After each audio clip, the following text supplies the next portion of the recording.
Genghis Khan, Genghis also spelled Chinggis, Chinggis, Genghis, or Jingis, original name Temujin, also spelled Temujin, born 1162, near Lake Baikal, Mongolia, died August 18, 1227, Mongolian warrior ruler, one of the most famous conquerors of history, who consolidated tribes into a unified Mongolia and then extended his empire across Asia to the Adriatic Sea. In 25 short years, Genghis Khan and his army conquered more lands and people than the Roman Empire did during 400 years. The Mongol Empire existed during the 13th and 14th century. At the time, and still, it is the largest contiguous land empire in history. And it was all thanks to Genghis Khan and his brilliant tacticians. After uniting the nomads, Genghis and his officers led a Mongol army of 100,000 men to a series of military campaigns to expand their territory. They started by invading China, which at the time consisted of 3 separate states. From 1207 to 1227, Genghis captured large parts, but it was his grandson Kublai Khan who completed the conquest of the territory years later. From 1218 to 1220, Genghis defeated the Khwarezm Empire, which at the time included parts of Iran, Turkmenistan, and Uzbekistan. They defeated the empire after being rebuked in their efforts at peaceful trade. And after defeating the Khwarezm Empire, they pursued fleeing members of the empire into the Ukraine, all the way to Kiev. Genghis began a series of Russian campaigns that were also successfully ended later by his grandson Batu. How he conquered so many lands. 6 things made him the most successful conquistador.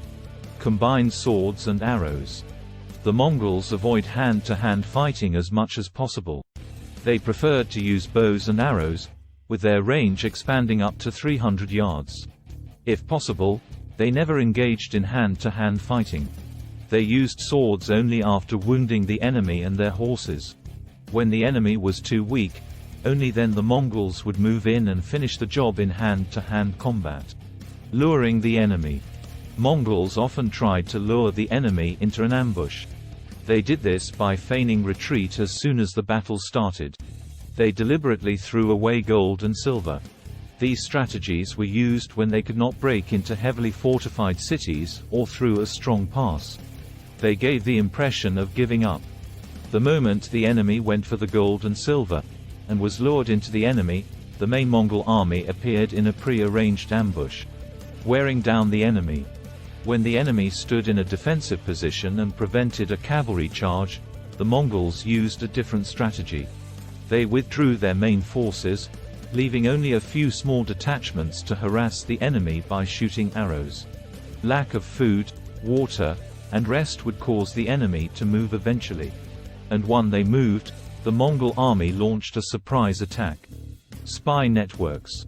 These spy networks spent months before an attack happens to scout defenses, map roads, and escape routes.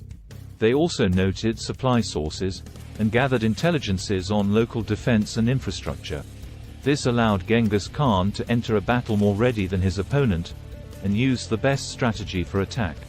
Some of their strategies included catapulting large stones or diseased animals over the walls, isolating the city and cutting off supplies to starve the inhabitants, lighting extra campfires and placing straw soldiers on spare horses to make the army appear larger than it was, and damming or rerouting a stream to flood the town. Ocean waves tactics. This is one of the most famous tactics used by Genghis Khan. Because they had a small army, Mongols took care of every soldier. Losing a man in battle due to a mistake was considered unacceptable.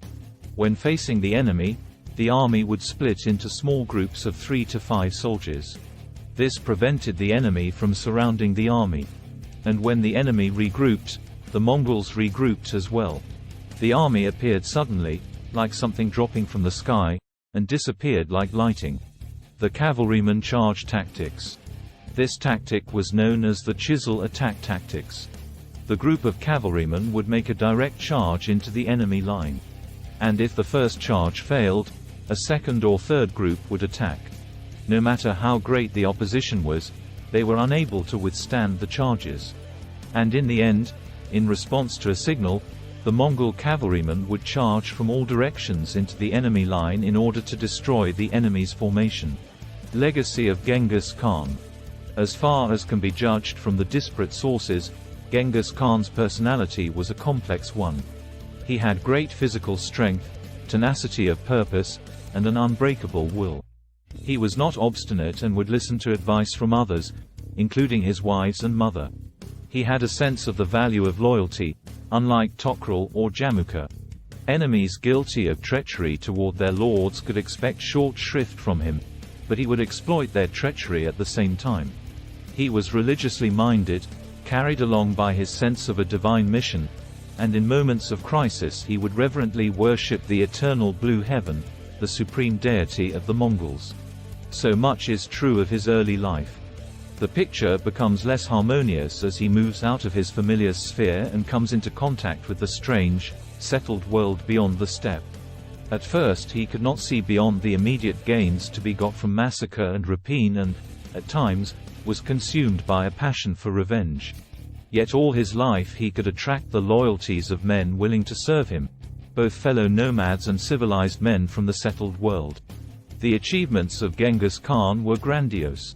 He united all the nomadic tribes, and with numerically inferior armies he defeated great empires, such as Khwarezm and the even more powerful Jin state. Yet he did not exhaust his people.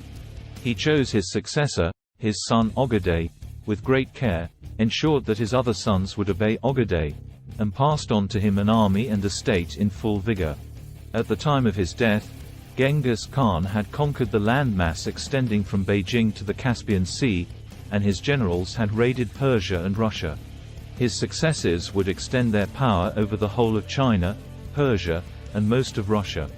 They did what he did not achieve and perhaps never really intended, that is, to weld their conquests into a tightly organized empire. The destruction brought about by Genghis Khan survives in popular memory, but far more significant, these conquests were but the first stage of the Mongol Empire, the greatest continental empire of medieval and modern times.